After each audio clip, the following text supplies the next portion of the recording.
always room for improvement, right? And he got into the building. The problem is I know that's what I do. I build buildings like that. Much nicer, actually, but I build buildings like that. And, you know, when you have 1,000 rooms sitting on top of a ballroom, and you have the elevators coming down right near the entrance, it's a pretty tough situation. Now, right outside, we have something that's on time, on budget, actually ahead of time, ahead of budget depending on finishes. You know, finishes is a big difference between marble and onyx in price, but it's right on budget, right on time. The average price of a gallon of gas is now $4.30 in this country. And you know what? And we're not going to have a nuclear weapon in the hands of Iran. The gas will go down. As soon as the war's over, it'll drop like a rock. There's so much of it. It's all over the place, sitting all over the oceans of the world.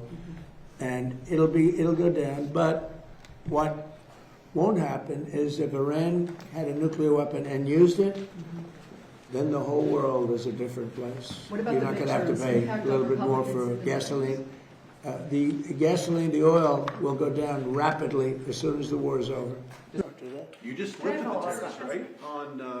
You just lifted some tariffs on whiskey? Is that correct? Yeah, what I'm doing is for as long as I've been here, they've wanted to, you know, Kentucky, which is a great place, and I also won, Jason, by a lot. But Kentucky, with the bourbon, and Scotland with the whiskey, and they've had trade for years and years and years, and a lot of restrictions, a lot of different restrictions took place that didn't amount to much, and it really stopped them. I don't know if you know, it's a barrel trade. They use the barrels from the one to take care of the other, and the barrels are only good for one unit. In other words, they can't be used twice. They can only be used once, but the once makes it a better substance. I'm not a big drinker, so forgive me. But it makes them a big substance and a better taste. But they dealt for years. This was Scotland and Kentucky, mostly Kentucky. And I just took all the restrictions off. So Scotland and Kentucky can start dealing again. And I did it in honor of the king and queen who just left. They're heading back. And it was a big deal. They've been trying to get this for a long time. You talked about possibly pulling out some troops out of Germany.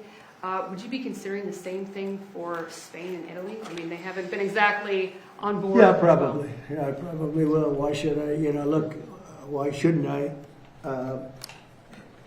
Italy has not been of any help to us. And Spain has been horrible. Absolutely horrible. You know, it's NATO. It's not even the fact that they're bad. It's one thing if they said nicely, or if they said, okay, we'll help, but the help's a little slow. But the level, and we helped them with Ukraine. You know, they made a mess out of Ukraine, a total mess. And we helped them with Ukraine. Ukraine has nothing to do, you know, we're an ocean apart. I'm delighted with the announcement that was made last night by the President of the United States that he's decided to lift the tariffs on Scotch whisky. These tariffs were doing significant damage to the industry in Scotland. They were also damaging industries in the United States, the cask industry in Kentucky. And the proposal that I put to President Trump of recognising that economic relationship as being a justification for lifting the tariffs is the argument that has led to the President taking his decision. So I welcome that. I welcome the involvement of His Majesty the King in enabling this to take place. I welcome the involvement of the United Kingdom Government. But fundamentally, the proposition that I advanced to the President when I met him in the Oval Office of the link between Scotland and Kentucky is what's got this deal over the line. When the President came to Scotland in July, he made it clear he did not realise there was an issue about Scotch whisky. And I used that moment to put forward the arguments that there was a direct impact on Scotch whisky. That's been followed up by the proposal in relation to the economic damage done to Scotch whisky and the economic damage done to the cask industry in Kentucky, which affects American jobs and livelihoods. And that's the argument that President Trump cites in his announcement last night has been the argument that has persuaded him to lift the tariffs. And it's also the argument that President Trump has expressed to me in a note to me yesterday that he indicates had a significant bearing on his decision to lift the tariffs.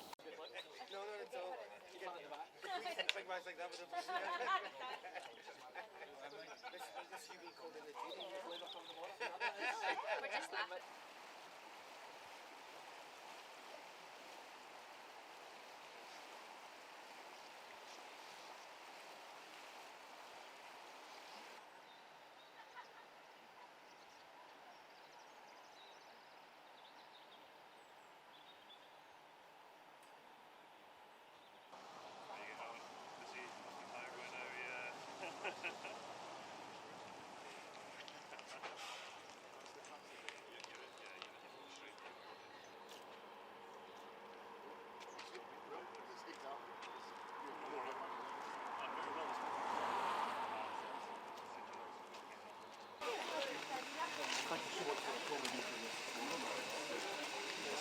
coming.